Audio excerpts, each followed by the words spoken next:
Dan kalau Allah sudah menolak, nanti kita minta apa aja nggak akan dikabulkan oleh Allah Subhanahu Wa Taala. Ya Allah, kurang apa lagi? Saya udah tahajud, saya udah sedekah, saya udah tilawah, saya udah hafal Quran, saya udah berjihad, saya udah bantu orang lain, saya udah. Kenapa saya hidupnya kayak gini ya Allah? Tanyakan kembali, istafti qalbak, tanya ke hatimu. Kenapa kita melakukan itu? Karena Allah atau karena yang lain? Ria'an nas. Kadang-kadang kita melakukannya udah ikhlas, tapi di tengahnya ria. Jadi bisa jadi teman-teman, kita punya beberapa amalan, kalau kita nggak berani mengatakan banyak amalan, kita punya beberapa amal soleh, tapi hampir tidak ada satupun yang diterima di sisi Allah. Kenapa Ustadz? Ikhlas kok Ustadz? Di awal, bisa jadi di tengahnya ria. Enggak, di tengah saya tetap ikhlas, bisa jadi di akhirnya ria. Enggak, di akhirnya masih ikhlas, bisa jadi barusan aja ria. Setelah after years, setelah beberapa tahun. Sehingga kalau kita nggak punya modal amal soleh yang diterima di sisi Allah, gimana kita mau mengangkat kedua tangan kita? Makanya kadang-kadang kan ujiannya kayak gitu. Di awal udah ikhlas, saya nih pengen tilawah yang bagus karena biar orang-orang sholatnya pada khusyuk. Allahu Akbar, ikhlas kan? Alhamdulillahi Rabbil Alamin, ikhlas. Ar-Rahmanir Rahim, masih ikhlas. Maliki Yaumiddin. Ada yang nangis di belakang. Mulai bagus juga ya suara saya. Habis tuh. Teman-teman pikir imam dengan bacaan yang bagus berarti pahalanya lebih banyak dari teman-teman? Belum tentu. Bisa jadi makmumnya dapat untung dari bacaan yang bagus karena dia khusyuk, dia bisa nangis, dia bisa nyaman. Sementara imamnya nggak dapat apa-apa loh. Ini, tapi kita nggak bisa menjudge imam juga ya. Begitu imam baca Alhamdulillahi Rabbil Alamin, pamer. Nggak bisa. Entar jadi susah tuh. Semua salah ya, serba salah. Baca bagus salah, baca jelek. Imam nih bacaannya kok gini banget sih. Jadi serba salah. Ini bukan menjudge orang lain, udah aja masing-masing. Kalau imam bacanya bagus, ya kita husnuzon. Masya Allah bacaannya luar biasa. Kalau banyak orang yang khusyuk gara-gara ini berarti pahalanya banyak banget nih. Kan kita cemburu ya. Si imamnya, astagfirullah, kalau gak dibagusin, Allah suruh yang bagus-bagus. Kalau bagus-bagus amat, ntar sombong. Karena emang bagus sih. Itu habis tuh. Aduh, ngeri banget teman-teman. Di tengah masih ikhlas. Nggak kegoda, kan riya itu kan bukan maunya kita ya. Riya itu kan wasawisus syaitan, yuwaswisu fi sudurin nas, dia yang mengebisikin, tapi di akhir selesai datang, alhamdulillah Ustadz, sambil gini, ada tisu nggak? Saya baru pertama nangis dalam sholat, suara Ustadz luar biasa. Bapak nggak pernah dengar di YouTube saya, sombong, ya. Bapak nggak baru kenal saya. Gitu, atau bukan karena pujian orang lain teman-teman, karena diremehin sama orang lain. Pernah diremehin orang terus jadi ria? Saya pernah ngisi di beberapa masjid agung. Ada kan kalau di daerah-daerah tuh kalau saya ngisi kadang-kadang panitia mintanya di masjid agung. Kan DKM Masjid Agung rata-rata nggak main Instagram ya. Mereka nontonnya TV. Jadi karena saya qadarullah nggak pernah masuk TV, nggak kenal. Ini Ustadz siapa sih? Ada nggak di Damai Indonesiaku? Nggak ada. Oh biasa aja. Karena saya nggak pernah masuk TV, akhirnya beliau nggak kenal kan, bukan yang pemain sosmed. Dan dari situ mulai ada ngeremehin. Panitia nawarin tempat, mereka bilang, udah biasa aja lah, nggak usah terlalu heboh. Paling juga jamaahnya nggak setengah masjid katanya. Saya dikasih tahu sama panitia, Ustadz, ini DKM-nya kayak gitu ngomongnya. Oh, kita lihat aja nanti. Mulai kan, ria nih. Terus saya datang, ternyata alhamdulillah qadarullah Allah yang melangkahkan kaki-kaki mereka rame nih sampai pelataran masjid. Pas rame, DKM-nya bingung. Ini Ustadz siapa sih kok bisa rame gini yang datang? Saya, ya sih. Ria nih. Mulai yuwaswis was-wasa. Jadi perang batin banget teman-teman sama setan. Bukan maunya saya, setan yang kayak gitu. Kita cuma punya dua pilihan, mengaminkan atau menolak. Kalau kita mengatakan iya sih, berarti kita membenarkan kata-kata setan di dalam hati, ria, sombong. Atau kita mengatakan astagfirullah, nggak mau kegoda gitu. Pas waktunya sholat maghrib, panitia kan kenal pastinya ya. Ustadz dorong-dorong saya gitu kan. DKM nggak ngedorong. Kan kepancing. Kenapa DKM nggak ngedorong? Ngelihat penampilan saya dari ujung rambut sampai ujung kaki kayak kurang meyakinkan gitu. Nih Ustadz bisa ngaji nggak sih? Ngelihat ujung kupluk, di tengah kaos atau pakai kemeja, bawah celana jeans biasa. Ini bisa ngaji nggak ya? Akhirnya DKM kayak ragu-ragu gitu mau dorong saya jadi imam. Dalam hati, 5 menit lagi dengerin aja nanti. Wah, UASWIS luar biasa. Karena didorong-dorong terus sama penitia, ya udah deh, saya mau ya kalian yang dorong kan, dorong lagi dong, didorong ya.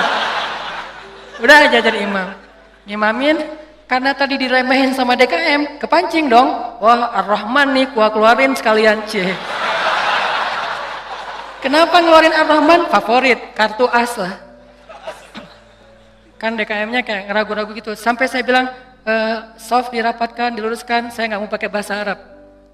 Walaupun nggak bisa, soft diluruskan dan dirapatkan gitu. Terus DKM-nya masih gini-gini. Ragu-ragu gitu, dalam hati saya, ya bentar lagi, tenang aja.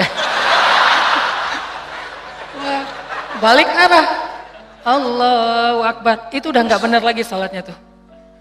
Itu dirasain banget, itu udah nggak benar lagi sholatnya. Allahu Akbar, begitu selesai Al-Fatihah, gimana Pak, udah dengar? Terus masuk Ar-Rahman, serak pula, aduh, serak, suaranya hilang, segala macam, aduh itu nyesel banget tuh, nggak bisa show off ya. Kalau pas lagi dapat, mic-nya bagus, sampai menggemanya tuh sekilo gitu ya. Itu kan enak banget ya, buat seorang vokal, mic itu kayak floor buat anak skate kan, jadi bisa ngetrik banget kalau floornya dapat kan. Jadi buat saya tuh kalau mic-nya pas dapat, wah ini bisa semua trik dikeluarin nih. Fabi ayyi ala'i rabbikuma tukadziban, udah Ar-Rahman aja yang biasanya dibagi 4, sekarang 1 rakaat Ar-Rahman, rakaat kedua Al-Muluk. Kenapa? Biar sekalian didengerin. Nih Ar-Rahman ya, gini cara bacanya. Aduh, habis. Selesai sholat, kan balik arah gitu kan, mau zikir kan, balik arah bukan pura-pura zikir sih, sambil zikir ngelihat ke arah si bapak, kira-kira gimana ekspresinya sekarang. Itu teman-teman berat, kadang-kadang bukan karena kita pengen dipuji orang, tapi kita nggak rela diremehin orang, itu yang bikin kita riak kan. Bukan karena kita pengen dielu-elukan, dipuji, dapat banyak like, dipuja-puja, bukan itu kita masih kadang-kadang bisa ngerem. Tapi kita nggak sanggup bertahan, nggak bisa sabar kalau diremehin orang. Akhirnya kita bocorin juga kebaikan kita. Habis. Diremehin suami, diremehin pasangan, diremehin orang tua, diremehin mertua, diremehin teman-teman, segala macam. Diremehin tetangga. Kita bukan pengen dipuji dan dipuja oleh orang lain. Tapi kita nggak tahan kalau diremehin. Keluar juga tuh. Siapa yang selama ini yang melakukan ini? Siapa yang bantu kamu? Siapa? Keluar semua. Satu persatu yang kita sebutkan, satu persatu berguguran dan tidak ada nilainya di mata Allah SWT. Sabarkah kita ketika diremehkan oleh orang lain untuk tetap menjaga rahasia amal kita antara kita berdua aja dengan Allah? Itulah ujian ikhlas. Bisa nggak kita jaga? Nggak mau kita bocorin rahasia kita berdua sama Allah. Begitu kita bocorin, sedih banget tuh. Udah langsung tidak ada lagi nilainya di mata Allah. Berapa banyak dari amal yang kita lakukan yang benar-benar kita mampu menjaga keikhlasannya di awal, di tengah, di akhir. Kalau ada, jangan menyimpulkan dulu bahwa kita udah sukses karena masih ada waktu selama kita masih hidup untuk kita batal. Mungkin nggak batal di akhir, tapi batalnya setelah beberapa tahun. Ada teman kita datang nanya-nanya ke kita tentang, ngafal Quran itu susah banget ya. Kenapa? Aku tuh ngafal 1 juz aja, juz 30 gak beres-beres. Oh, ya sebetulnya gampang sih kalau udah tahu triknya, mulai nih. Emang idealnya ngafal Quran berapa lama? Ya tergantung orangnya, ada yang 10 tahun, ada yang 5 tahun, ada yang 2 tahun, 3 tahun, setahun. Kalau aku sih alhamdulillah 6 bulan khatam. Habis semuanya tuh. Ngafal Quran emang gampang, capek, susah loh. Yang susah itu bukan ngafalnya, murojaahnya kan, ngejaga hafalan. Udah hafal 5 juz, biasanya baru kerasa capeknya tuh setelah 5 juz, kata orang-orang yang hafal. Setelah 5 juz, mulai nih, keteteran yang di belakang, balik lagi ke depan, hilang lagi yang di belakang, balik lagi. Kayak gitu ngafal Quran saking capeknya tuh sampai orang yang banyak putus asa. Udah setelah perjuangan, effort yang luar biasa, hilang hanya gara-gara kalimat cuman 5 menit aja, habis semuanya teman-teman. Rugi banget kan? Jadi jangan dulu menyimpulkan bahwa kita tuh udah pasti soleh, udah pasti istimewa, udah suci banget. Hanya gara-gara kita punya amalan soleh lebih banyak dari teman kita. Mungkin dia amalnya biasa-biasa aja, tapi dia karena biasa-biasa gak bisa ngeriain kan. Hafal 30 juz dengan hafal Al-Ikhlas. Kira-kira mana yang pantas diriakan? 30 juz dong, Al-Ikhlas gak mungkin riak. Gimana kita mau riak? Gua udah hafal loh, apa? Al-Ikhlas. Apa yang mau diriain Al-Ikhlas? Yang ada Al-Ikhlas itu surat pelampiasan. Kalau udah mentok Al-Ikhlas.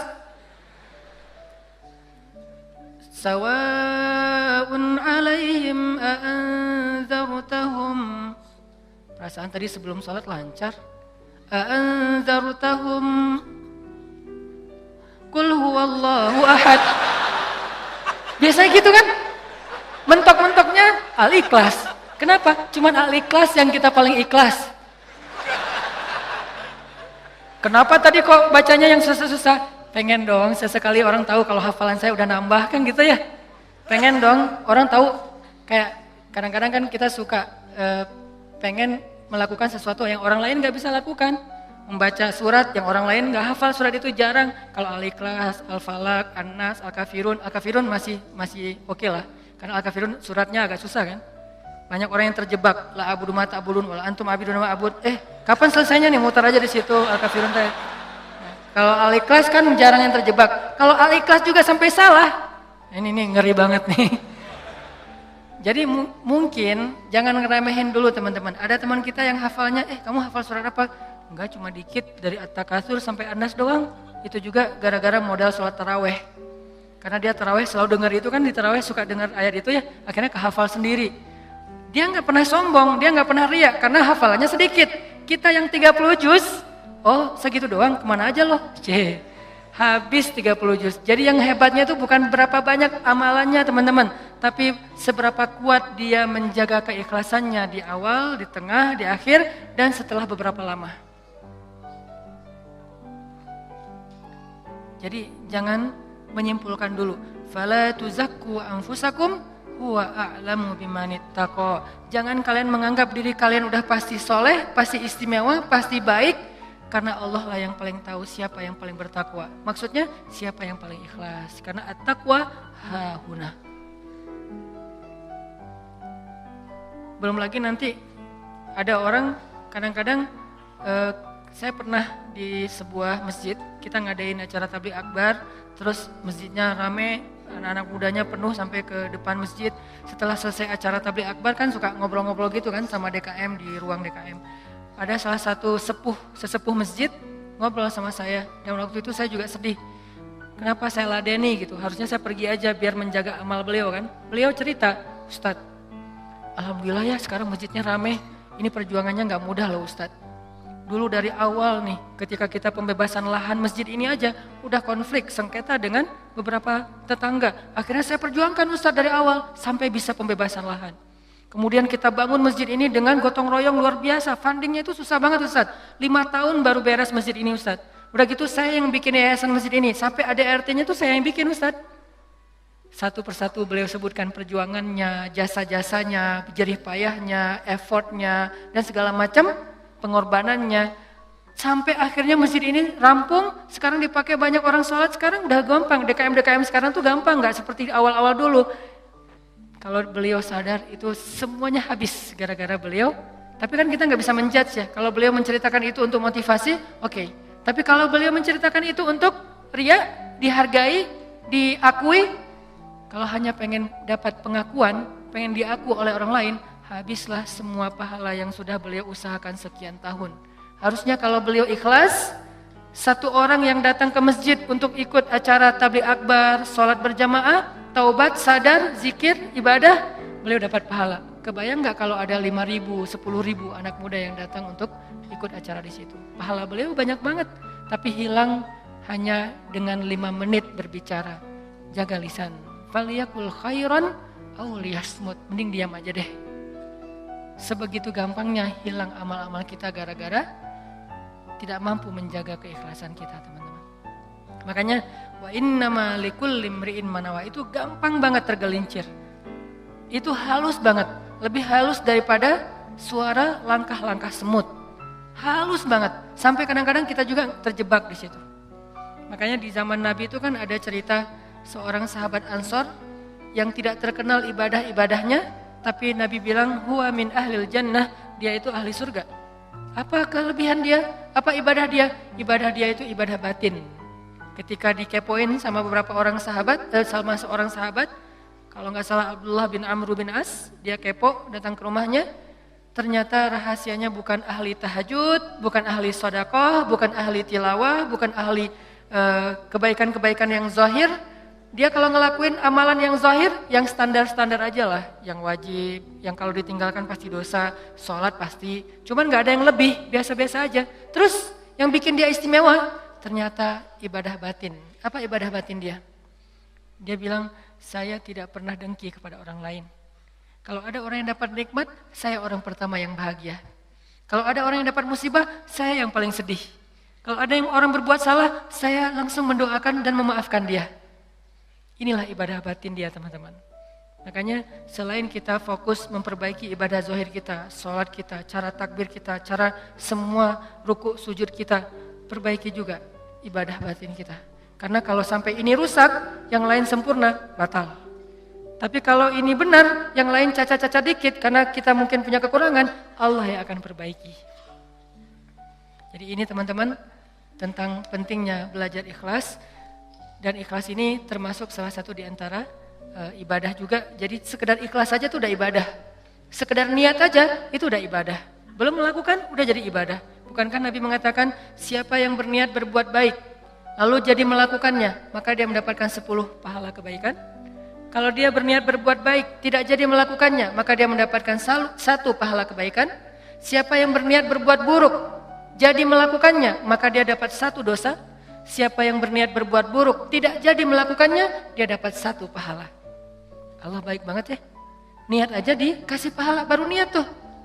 Sehingga para ulama mengatakan kalau begitu, ayo kita berniat yang banyak. Dan memperbanyak niat itu disebut dengan istilah ta'addudin niyah. Ta'addudin niyah, memperbanyak niat-niat yang baik. Saya pengen ini, saya pengen itu, saya pengen. Semua kebaikan kita pengen. Maka pengen aja udah jadi pahala kebaikan yang utuh. Insya Allah tahun depan saya pengen umroh. Azam, niat yang kuat.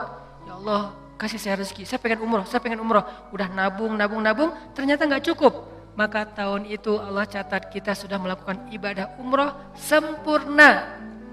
Dan bisa jadi lebih sempurna daripada orang yang melakukannya secara fisik. Kenapa? Orang yang melakukannya secara fisik masih ada ujian riya. Lagi di mana? Lagi umroh, posting. Tapi nggak semua orang yang posting umroh itu riya ya. Ini ke diri kita lagi nih, balik lagi kepada diri kita. No judgment. Bisa jadi dia posting, bisa jadi dia tinggalnya di bintang 5. Kadang-kadang umrohnya bareng dengan teman. Kadang-kadang kegodanya gini, umroh nih bareng dengan teman. Pas lagi makan, kan di hotel suka pas makan saling ketemu gitu kan, saling sharing. Dari mana aja? Baru selesai tawaf. Wah, Masya Allah udah selesai tawaf aja, kita baru aja tadi nggak jadi soalnya rame banget. Ya sih rame, tapi kalau kita kuat azamnya pasti lewat lah bisa. Udah mulai nih. Udah berapa kali hari ini? Alhamdulillah baru 7 kali. 7 kali, gara-gara kita ucapin. Niat mengucapkannya itu nggak ada riya teman-teman. Niat mengucapkan itu keceplosan aja pengen ngomong gitu. Alhamdulillah udah 7 kali. Alhamdulillah baru 7 kali. Niatnya nggak ada riyanya sama sekali. Tapi begitu selesai mengucapkan, orangnya mengatakan, Masya Allah luar biasa 7 kali. Hebat. Langsung datang setan. Yuwaswis. Ya sih, mungkin di rombongan ini saya yang paling banyak rekor tawafnya. Atau kadang-kadang cium hajar aswad. Itu kan sesuatu banget ya. Buat jamaah umroh dari Indonesia kan sesuatu banget. Jadi bisa dibilang cium hajar aswad itu kayak poin. Siapa yang paling sering cium hajar aswad, jadi kayak saling share lagi makan. Udah cium hajar aswad? Udah, belum? Udah, alhamdulillah udah 3 kali. Wah saya baru sekali. Akhirnya saling berlomba. Kalau ini niatnya fastabiqul khairat, itu bagus. Tapi gara-gara fastabiqul khairat, kalau sampai terjebak kepada riya, sombong, maka habis. Yang tahu cuman kita. Yang tahu cuman kita. Orang lain gak tahu. Hati-hati dengan ini. Tapi orang yang tadi menabung pengen umroh, terus gak cukup duitnya, lalu nggak jadi umroh, bisa jadi dia mendapatkan pahala umroh lebih utuh daripada orang yang melakukannya secara fisik. Maka jangan kikir dalam berniat baik. Berniat baik yang banyak. Ketika kita keluar rumah, ya Allah hari ini mudah-mudahan saya bisa bantu orang di jalan. Mudah-mudahan saya bisa silaturahim dengan teman lama atau dengan keluarga. Mudah-mudahan saya bisa mendapatkan ilmu. Mudah-mudahan saya bisa membantu orang dari kesusahan. Mudah-mudahan saya bisa. Perbanyak aja kebaikan kita niatin dan kita serius. Kalau nanti ada kesempatan kita akan lakuin. Begitu kita keluar rumah, Allah sudah mencatat kita seperti melakukan sebanyak kebaikan yang kita niatkan.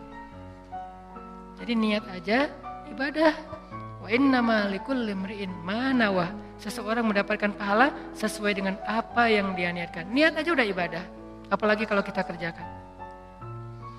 Sampai ulama mengatakan, kalau saya mendengar seseorang mengetuk pintu rumah saya, maka saya tidak akan membuka pintu rumah itu sampai saya memiliki 10 niat baik. Jadi kalau mau buka pintu rumah, beliau berdiri di belakang pintu, ya Allah, kalau ini adalah orang miskin, saya berniat akan kasih dia sedekah 1. Kalau ini adalah seorang saudara yang sudah terputus silaturahim selama ini, saya akan sambung silaturahim 2. Kalau ini adalah seorang ulama, saya akan minta nasihat dari beliau dan ilmu 3.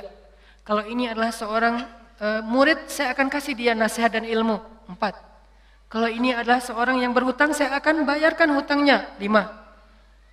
Terus sampai 10 niat baik baru dibuka pintunya. Ternyata yang datang cuma 1 orang dengan 1 hajat, maka beliau mendapatkan pahala 10 hajat, 10 kebaikan. Ini hebatnya niat, ta'addudin niyah. Sehingga yuk kita berniat sebanyak mungkin berbuat baik. Saya akan gini, saya akan gini, saya akan gini. Salah satunya untuk akhirat kita, kalau saya pribadi berniat, ya Allah saya pengen banget nanti sebelum meninggal, kalau bisa udah khatam 30 juz. Dari dulu diusahain belum beres-beres. Naik dikit, turun banyak. Naik dikit, turun banyak. Kenapa? Mungkin banyak dosa, bisa dosa lisan, bisa dosa mata. Bukankah dosa itu bisa menghilangkan hafalan ayat Al-Quran? Dan kata Nabi, Al-Quran itu gampang hilangnya, lebih gampang daripada hilangnya onta yang liar. Cepat banget hilangnya. Enggak Ustadz, saya udah banyak dosa tapi enggak hilang-hilang. Ya enggak ada yang dihafal, apa yang mau dihilangin? Coba kalau mau tahu kita banyak dosa atau enggak, hafal Quran deh. Kalau susah, pasti banyak dosa. Kalau mau tahu itu cara kita untuk bisa mendeteksi dosa kita, salah satunya ya, hafal Quran. Coba, itu akan mendeteksi banget. Kalau kita udah lancar bacaan, tapi dengan syarat bacaannya udah lancar. Karena kalau bacaan belum lancar, ya bukan karena dosa, emang nggak bisa baca Quran ya. Berarti tahapannya baca Quran dulu. Kalau bacaannya udah lancar, tapi kok nggak bisa ya ngafal Quran? Ini bisa jadi kata Imam Waqi', al-ilmu nurun wa nurullah la yu'talil asi. Ilmu itu cahaya dan cahaya Allah itu tidak diberikan kepada pendosa. Cara ngukur diri kita banyak dosa atau enggak? Coba ngafal Quran. Kalau susah, pasti banyak dosa. Sehingga pesantren di dekat rumah saya tuh, pesantren Kampung Quran namanya. Dulu ada program daurah hafal Quran selama bulan Ramadan, 1 bulan 30 juz. Di Indonesia, di Cihanjuang, Cimahi. 1 bulan 30 juz. Pas saya diundang ke situ ngisi waktu subuh, saya bilang, "Ini programnya apa Ustadz?" 30 juz 1 bulan. Saya dalam hati, emang bisa? Saya tuh udah lebih 10 tahun gak beres-beres. Ngeremehin gitu kan? Ternyata ada yang bisa. Dari sekian puluh siswa atau santri, ternyata sekitar hampir 10 orang khatam sebulan 30 juz lancar teman-teman. Sebulan 30 juz lancar. Modalnya mungkin cuma juz 30 doang pas baru datang. Dan apa metodenya Ustadz? Ternyata metodenya itu enggak rumit-rumit, sederhana. Kalau mereka ngerasa susah hafalan, disuruh sholat taubat terus istighfar. Itu doang. Kalau ya Allah kok susah banget ya? Kan kadang-kadang ada halaman yang mudah, ada halaman yang susah ya.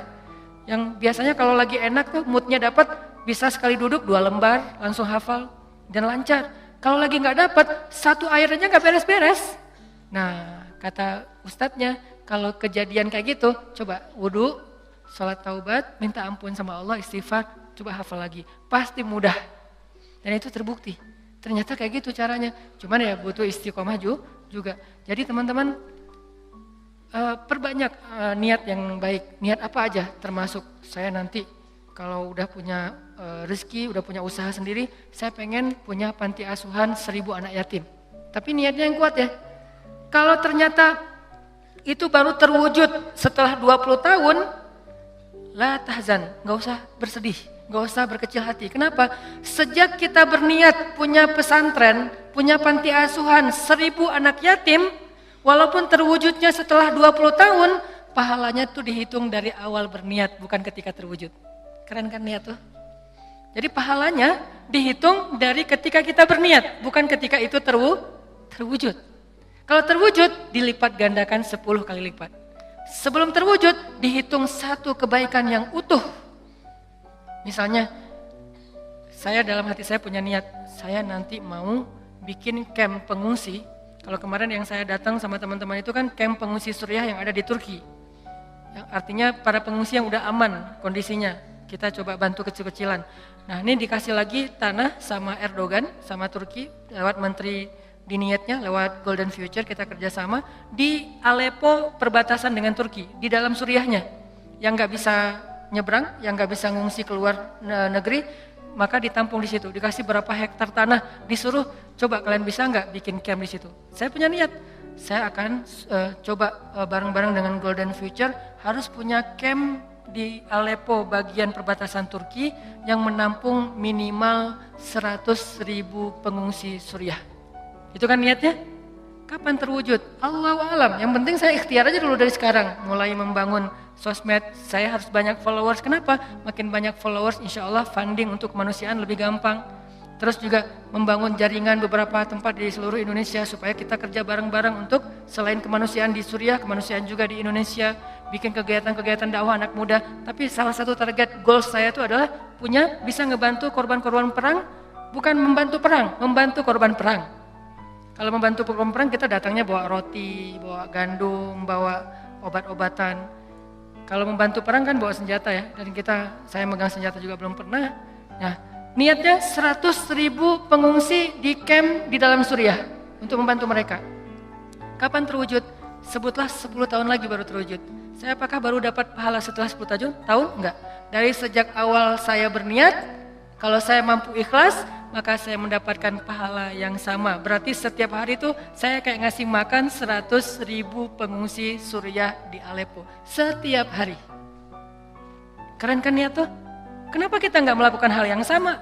Kenapa kita nggak berniat aja kayak gitu? Saya akan ikut juga dengan program Ustadz Hanan. Walaupun sekarang saya belum bisa support dana, tapi insya Allah kalau saya ada dana nanti saya pasti akan ikut nyumbang. Saya juga akan funding dengan teman-teman saya. Niatin aja. Dengan niat aja, kita udah ngasih makan anak yatim di Suriah itu 100.000 orang daily, setiap hari. Wa innama likulli imri'in ma nawa. Kenapa kita nggak berniat yang banyak kebaikan-kebaikan? Kenapa kita kikir dalam niat? Belum lagi nanti kita niatkan yang lain-lain. Saya punya niat misalnya pengen banget dengan kita mendakwahi anak-anak muda, dengan kita bikin sebuah gerakan anak muda, suatu saat dari mereka lahir seorang pemimpin yang saya sering ulang-ulang, yang hafiz Al-Quran, yang takut kepada Allah, yang ngimamin kita sholat di Masjid Istiqlal, dan yang muazzinnya adalah wakil presiden, yang imamnya presiden. Kalau itu terwujud, lalu makmumnya seluruh Indonesia, itu kan keren banget ya. Kalau belum terwujud, saya tetap dapat pahala niat itu kalau masih ikhlas. Berniatlah sebanyak mungkin, berniatlah seluas mungkin, jangan tanggung. Enggak kalau 100.000 kegedean, udah aja 10 orang. Kenapa tanggung-tanggung? Memangnya buat kita rugi kalau kita niat 100.000 orang kita kasih makan, udah aja niat. Tapi nggak mungkin tercapai. Siapa bilang nggak mungkin? Banyak hal yang sekarang saya alamin secara pribadi dan bersama teman-teman di Pemuda Hijrah itu kejutan loh dari Allah. Dulu mungkin kita anggap itu mimpi. Mimpi bisa pergi ke camp Suriah yang ada di Turki.